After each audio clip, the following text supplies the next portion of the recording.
Welcome back. Historians have always posed the question, who were the first Americans? Were they Mongolians, Native Americans? How does Christopher Columbus and the Spanish explorers fit into the timeline? Well, in a time when defining what it means to be American is a bit difficult, Dr. David Imhotep offers an answer that you won't find in any grade school history books. His recently published book, The First Americans Were Africans, claims that none other than Africans were the first to set foot on American soil. Dr. Imhotep joins us today in the studio to discuss his findings. Welcome to Cityline. Thank you. Let's start with the fact that you have the world's first PhD in ancient African history. Tell us a bit about your decision to pursue your doctorate in this particular field. Well, as I was coming up through the ranks, I wanted to deal with black history, but not the type of black history that we talk about today, which is African American history.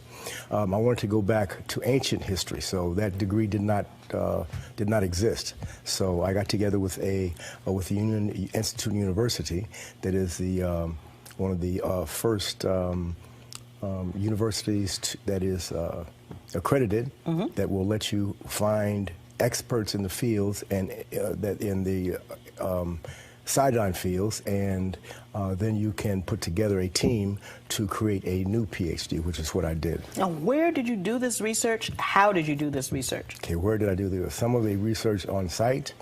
I've been to Egypt a couple times, Nubia, Mexico, Hawaii, and there is also in New Hampshire, I believe, Salem, New Hampshire, there is a place where they call the American Stonehenge, which most people don't know about. And I understand you have many published papers supporting all of the writings that are in your book. Yes, 7 peer-reviewed articles, soon to be 8, will back up the statements that I am making about the first Americans were African. Now, it's a very bold statement about the first inhabitants of America being African. Tell us about that.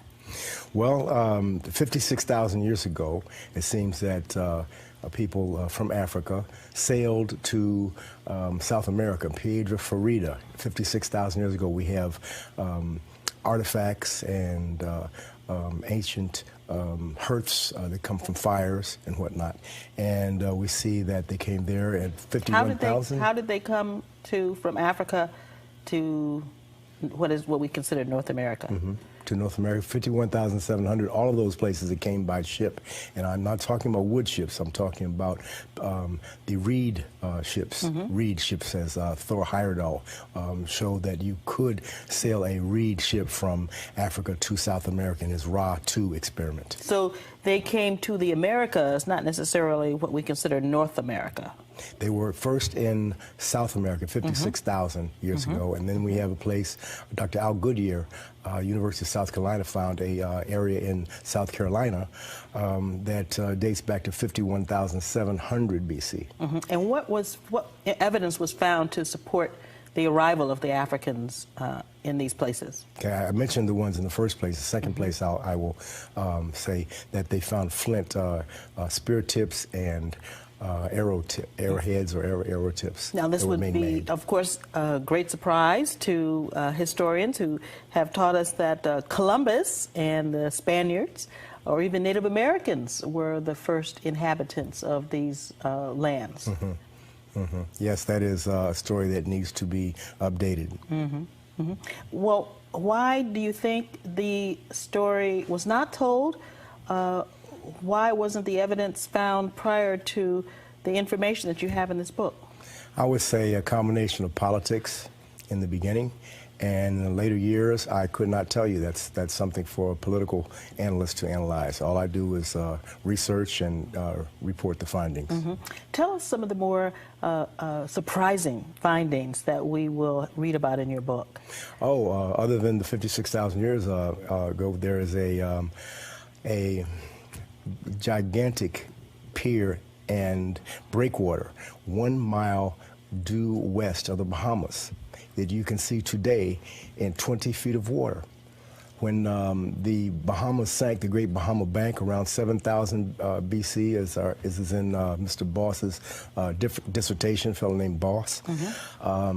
There was a gigantic island, and there is a pier and a breakwater that you can see, as I said today, in the breakwater. We're talking about 600 yards long, gigantic blocks, as in the pyramid, and between the blocks there is no cement, as in the pyramid, and also as in the pyramid, you can barely fit a razor blade in between. So the analogy there is very, very similar, that these people were conducting international trade. There is, when Cortez, the Spanish conquistador, visited, I say very lightly, the Aztecs, he saw that the King Montezuma wore a lion skin with a lion head when he met him. And then on the other end in Egypt, you see Ramses II. They did a autopsy, if you will, on his remains, and they found inside his stomach American tobacco and cocaine residue from Bolivia. So we're talking about international trade here. And there were no lions in South America. Absolutely so not. They would have had jaguars, to come from... but no African lions. They would have to have come from Egypt. Sorry, Africa. How do the Aztecs and the Mayans interact with the Africans? And what impact did these Africans, other than the international trade you just mentioned, what impact have they had on the shaping of the Americas? The Africans, the beginning before the Mayans and Aztecs, or just in general? Just in general. In general, well, you see, they were there 53,000 years before any other peoples come. The Mongolians, as we're taught, the Asians, who did come across the Bering Straits, did not come over until 3000 BC. That is the closest, the first evidence we have of Mongolians or Asians coming across. Because in Dr. Limmick's dissertation, she found that the pass was closed 115,000 years to 8000 BC. So no one can come over before then, and they did not exist until around 3000 BC. So the combination of the Africans who were there 56,000 years ago and the Asians who came over 3000 BC, their children are the Native Americans that we all hear about. Their children. I see. Not until then, not until after 3000 BC, when those two groups interact, are there Native Americans. Well, Dr. Imhotep, this is just fascinating. Thanks for coming from Baltimore to share this information with us. Everybody, the book is called The First Americans Were Africans. It's by Dr. David Imhotep. We'll be right back with more of Cityline. Stay tuned.